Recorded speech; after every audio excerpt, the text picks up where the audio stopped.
பாதுகாக்கப்படுவார் என்பதாக நபி ஸல்லல்லாஹு அலைஹி வஸல்லம் சொல்லி காமிச்சாங்க. கண்ணியத்துக்கு இந்த சூறாக்களில் பல சம்பவங்களை அல்லாஹ் சொல்கிறான். அதில் உள்ள சில விஷயங்கள், அதில் உள்ள சில படிப்பினைகளை பார்க்குறோம். முதல்ல அந்த சூறாவுடைய ஆரம்பத்தில் ஈசா அலைஹிஸ்ஸலாம் அவர்களுக்கு பின்னால் வாழ்ந்த ஒரு அரசன் சம்பந்தமான ஒரு சம்பவம். ஈசா அலைஹிஸ்ஸலாம் பின்னாடி வாழ்ந்த அந்த அரசர் தீனை ஏற்றுக்கொள்ளாமல் ஒரு கடவுளை உண்டு பண்ணி அதை வணங்கும்படியாக அவரும் வணங்குறாரு, ஊர் மக்களையும் அதை வணங்கும்படியாக ஏவுறார். இப்போ ஊர் மக்கள் எல்லாமே கட்டுப்பட்டாங்க அந்த அரசருக்கு. துக்யானூஸ் என்பதாக அந்த அரசரோட பேர் சொல்லப்படுது. இப்போ அந்த அரசருக்கு எல்லாம் கட்டுப்பட்டு இருக்காங்க. அந்த ஊர்க்காரங்களில் ஒரு 7 வாலிபர்கள் அதை ஏற்றுக்கொள்ள தயாராக இல்லை. ஈசா அலைஹிஸ்ஸலாம் அவருடைய அந்த நுபுவத்தை, ஈசா அலைஹிஸ்ஸலாம் கற்றுக் கொடுத்த அந்த தௌஹீதை ஏற்று இருக்கிறாங்க. இப்போ இந்த 7 நபர்களும் அந்த அரசருக்கு முன்னாடி கொண்டு செல்லப்படுறாங்க. அரசர் சொல்கிறாரு, நீங்கள் உங்களுடைய மதத்தை விட்டுட்டு நான் சொல்லக்கூடிய இந்த கடவுளை வணங்குங்க என்பதாக கட்டளை செய்கிறாரு. அவங்க ஏற்றுக்கிற மாதிரி இல்லை. இப்போ அரசர் கொலை செஞ்சிருவேன்னு மிரட்டுறாரு. அப்பையும் அவங்க அதை விடுற மாதிரி இல்லை. அப்புறம் ஒரு சிறிது காலம் டைம் கொடுக்குறாரு. நான் உங்களை யோசிக்கிறதுக்கு டைம் கொடுக்குறேன், போயிட்டு வாங்க, ஆனால் அடுத்து நான் உங்களை சந்திக்கும் போது இதே நிலைமையில் இருந்தீங்கன்னா நான் உங்களை கொலை செய்வேன் என்பதாக அரசர் சொல்லி அனுப்பிடுறார்.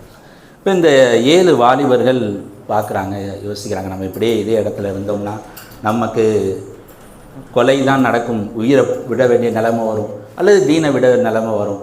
இப்போ நம்ம ஒரு குகையில் போய் மறைந்து கொள்ளலாம் என்பதாக சொல்லி அந்த 7 வாலிபர்களும் ஒரு குகைக்கு போயிடுறாங்க. போகும்போது ஒரு நாய் ஒன்று, அந்த நாய் அவங்க கூட இருந்த அந்த ஒரு நாயை ஒன்று அழைச்சிட்டு போகிறாங்க. கிட்டத்தட்ட அந்த 7 வாலிபர்கள் அந்த குகைக்குள்ளே போகிறாங்க. கிட்டத்தட்ட 300 வருடங்கள் அல்லாஹு தாலா அந்த குகையிலேயே அந்த வாலிபர்களை தூங்க வைக்கிறான். ஏன்னா வெளியே வந்தால் இந்த அரசருடைய துன்புறுத்துதல் இருக்குது. இப்போ இவங்க ஈமானோடு இருக்கணும் அப்படின்னா இவங்க ஒரே இடத்துல மறைக்கப்பட்டு இருக்கணும். அப்போ 300 வருடங்கள் அவங்க போகிறாங்க, தூங்குறாங்க. கிட்டத்தட்ட 300 வருடங்கள் தூங்கிடுறாங்க. 300 வருடத்தில் எந்த விதமான பசியும் இல்லை. பசி இல்லாமல் அல்லாஹ் 300 வருஷம் தூங்க வைக்கிறான். ரெண்டாவது அல்லாஹ் குர்ஆனில் சொல்லி காமிக்கிறாங்க, ஃபலரப்னா அலா ஆதானிஹிம், அவரோட காதில் நம்ம அடித்தோம்னா எந்த சப்தமும் கேட்காம ஆக்கிட்டோம். 300 வருஷம் படுத்துருப்பான் ஒரு மனுஷன். தூங்கிட்டு இருந்தாலுமே ஒவ்வொருத்தனுக்கும் ஒவ்வொரு தன்மை அடிப்படையில் காது கேட்டுக்கிட்டு தான் இருக்கும். சில பேருக்கு பெரிய சவுண்டு வந்தால் தான் எந்திரிப்பாங்க, சில பேருக்கு சின்ன சத்தம் வந்தாலும் எந்திரிச்சிருவாங்க. அப்படின்னா என்ன அர்த்தம்? தூங்கிட்டு இருந்தாலும் நம்ம காது வேலை செஞ்சுக்கிட்டே இருக்கும். ஆனால் இந்த 300 வருஷத்தில் இந்த 7 வாலிபர்களுக்கு அல்லாஹ் சொல்கிறான், நம்ம காதை அடித்தோம்னா எந்த விதமான சப்தமும் கேட்காத மாதிரி ஆக்கிட்டோம். 300 வருஷம் அவங்க தூங்குறாங்க, பிறகு எந்திரிக்கிறாங்க. கால சூழ்நிலை மாறிடுது, பல அரசர்கள் மாறிடுறாங்க. பிறகு அந்த மக்கள், அந்த வாலிபர்கள் வாழ்கிறாங்க. அது கண்ணியத்தை கொடுத்தாங்களே. இதில் நம்ம தெரிய வேண்டிய விஷயம் என்ன அப்படின்னா, அந்த வாலிபர்களுடைய கூட்டு அமைப்பு எப்போ நமக்கு ஒரு மாற்றமான சூழ்நிலை வருதோ, அந்த ஈமானோடு உள்ள அந்த 7 வாலிபர்கள் ஒன்று சேர்ந்தது. ஒரு நபர் தனி போராட்டமாக செஞ்சிருந்தார்னா இவ்வளோ பெரிய ஒரு வெற்றியை அடைஞ்சிருக்க முடியாது.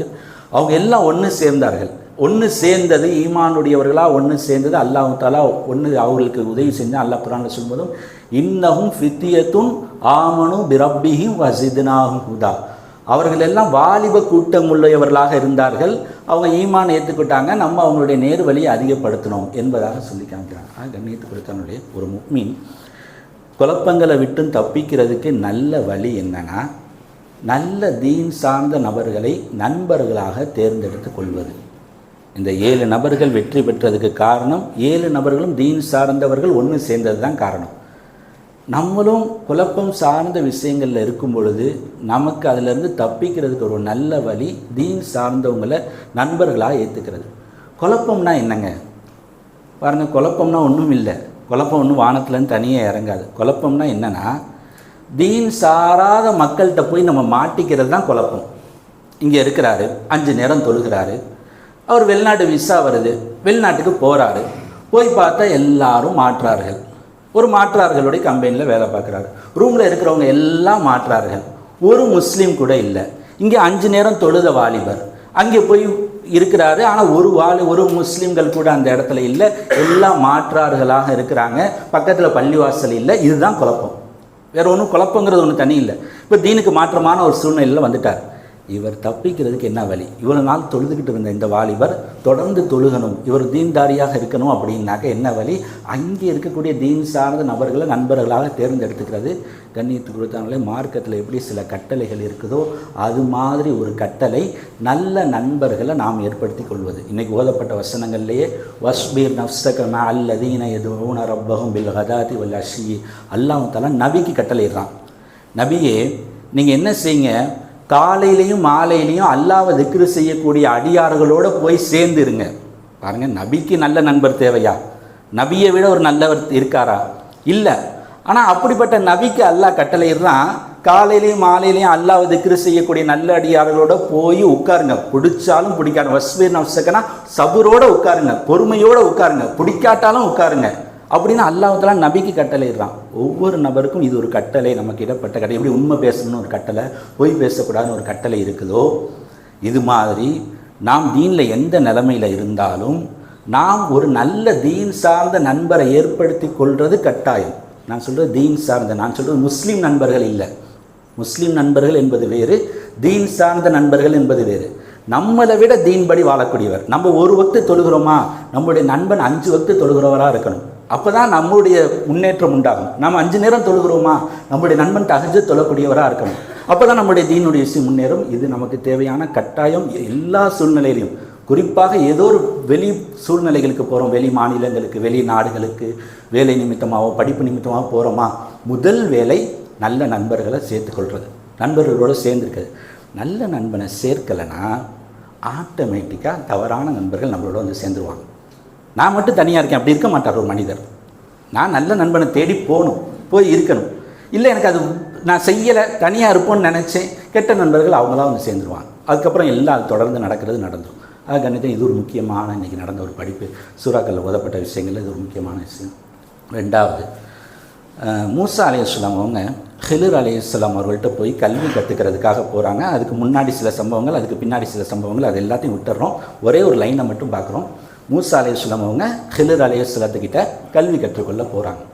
போனவங்க சொன்னாங்க, சதஜிதுனி இன்ஷா அல்லாஹ் சாபிரும் வலா ஆஷி லக அம்ரா, நீங்கள் என்னைய பொறுமையாளராக பெற்றுக்கொள்வீர்கள், நீங்கள் சொல்கிற எந்த பேச்சுக்கும் நான் மாறு செய்ய மாட்டேன். ஒரு மாணவர் ஆசிரியர்கிட்ட இப்படி தான் சரண்டர் ஆகணும், அப்போ தான் கல்வி கிடைக்கும். கல்விக்கு எப்படிங்க சரண்டர் ஆகணும்? என்னை நீங்கள் பொறுமையாளராக பெற்றுக்கொள்ளுங்க அப்படின்னா எவ்வளோ கஷ்டம்னாலும் படிப்பேன். 2வது, உங்களுடைய பேச்சுக்கு மாறு செய்ய மாட்டேன். கண்ணியத்து கொடுத்தாங்களே, மாணவர்கள் பெற்றோர்கள் 2 விதம். முதல் தகுப்பு மாணவர்கள் பெற்றோர்கள் எப்படி இருப்பாங்கன்னா, ஸ்கூலில் சேர்த்தாலும் சரி தான், காலேஜில் சேர்த்தாலும் சரி தான், மதரசாவில் சேர்த்தாலும் சரி தான், கோச்சிங் சென்டரில் சேர்த்தாலும் சரி தான், எங்கே வேணால் சரட்டு, எந்த கல்வி வேணாலும் இருக்கட்டும், ஆனால் வசூல் ஒன்று தான், அடிப்படை ஒன்று தான். பெற்றோர்கள் முதல் தரம் எப்படி இருப்பாங்கன்னா, நான் என் பிள்ளைய போய் சேர்க்குறேன், அந்த டீச்சர் என்ன சொல்கிறாங்களோ அது எல்லாத்துக்கும் என் பிள்ளை கட்டுப்படணும். கட்டுப்படுதல் தான் என் பிள்ளைக்கு முதல் தேவை. அதுக்கப்புறம் கல்வி கிடச்சிட்டு போகுது அப்படிங்கிறத அடிப்படையாக கொண்ட பெற்றோர்கள், ஒழுக்கத்தை அடிப்படையாக கொண்ட பெற்றோர்கள் போய் ஸ்கூலில் சேர்க்குறாங்க, மதரசாக்களில் சேர்க்குறாங்க, காலேஜில் சேர்க்குறாங்க. அந்த மாணவரும் எப்படி இருப்பாருன்னா, கட்டுப்படுதலை முதல்ல வச்சுருப்பார். ஸ்கூலில் டீச்சர்ஸ்க்கு, ஸ்கூலுடைய சட்டத்திட்டங்களுக்கு கட்டுப்படுறதை முதல்ல வச்சுருப்பார். இது ஒரு வகையான பெற்றோர்கள் மாணவர்கள். 2வது தரப்பு பெற்றோர்கள் மாணவர்கள். 2ஐயும் சேர்த்து தான் சொல்கிறேன், எங்கேயுமே ஒரு தனிப்பட்ட முறையில் ஆக முடியாது, 2ஐயும் சேர்த்து சொல்கிறோம்.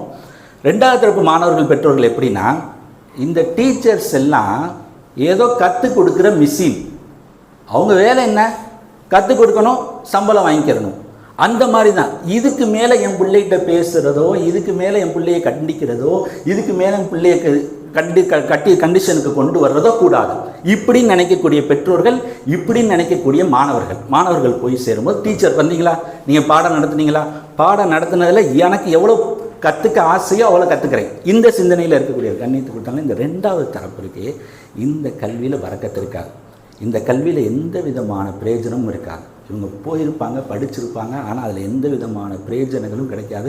இங்கே மூசா அலைஹிஸ்ஸலாம் போய் கட்டுப்படும் போது எப்படி சொல்கிறாங்க, சதஜிதுனி இன்ஷா அல்லாஹ் சாபிரன், நான் பொறுமையாக எவ்வளோ நாளும் கஷ்டப்பட்டு கற்றுக்கிறேன், வலா ஆஷி லக அம்ரா, ஆசிரியரே நீங்கள் சொல்லக்கூடிய எந்த ஒரு பேச்சுக்கும் மறு பேச்சே பேச மாட்டேன், முழுக்க அப்படியே கட்டுப்படுவேன். இது ரெண்டுமே சேரணும். கண்ணியத்துக்கு தான் இன்றைக்கி உள்ள சூழ்நிலை, இன்றைக்கி உள்ள கல்வி சூழ்நிலை இது சார்ந்து நம்ம நல்லா விளங்கி கொள்ளணும். ஏன்னா இன்றைக்கி நம்மளுடைய செல்வங்கள் எல்லாம் கல்வி தான் பெரும்பளவு எடுக்கணும். நம்ம எல்லாம் லட்சத்தை கல்விக்கு செலவழிச்சிட்டோம் அல்லது செலவழிக்க போகிறோம். லட்சங்கள் இல்லாமல் இன்றைக்கி கல்வி இல்லை. அப்படி இருக்கும்போது இதை ஒரு அடிப்படையை நாம் விளங்கி கொள்ளணும். நாம் பிள்ளைகளை போய் சேர்க்குறோம் அப்படின்னாக்க ஒழுக்கத்தை அடிப்படையாக வச்சு பார்க்கணும். என் பிள்ளை போகிறான், படிக்கிறான், எத்தனை கோர்ஸுங்க, எத்தனை சப்ஜெக்ட்டுங்க, இவ்வளோ படிச்சுட்டான், இவ்வளோ இது இல்லை. இவன் எவ்வளோ டீச்சர்ஸுக்கு மரியாதை கொடுக்குறான். ஒவ்வொரு பேரண்ட்ஸும் பிள்ளைய ஸ்கேன் பண்ணி பாருங்கள், இவன் டீச்சர்ஸ் மேலே எவ்வளோ மரியாதை வச்சுருக்கான், ஸ்கூலுடைய சட்டத்திட்டங்களில் எவ்வளோ மரியாதை வச்சுருக்கான். இது இருந்துச்சுன்னா இவன் படிக்கிற கொஞ்சம் கல்வி பெரிய பறக்கத்தாயிரும். இல்லை அது இல்லை, நல்ல டேலண்ட், என் பிள்ளை அறிவாளி, ஆனால் கட்டுப்படுதல் இல்லைன்னா இவன் படிக்கிறதுல எந்த விதமான பிரயோஜனமும் பார்க்க முடியாது. அல்லாஹ் தஆலா விலைங்க அமைச்சு இப்படி பார்க்க தந்துடுவாங்க.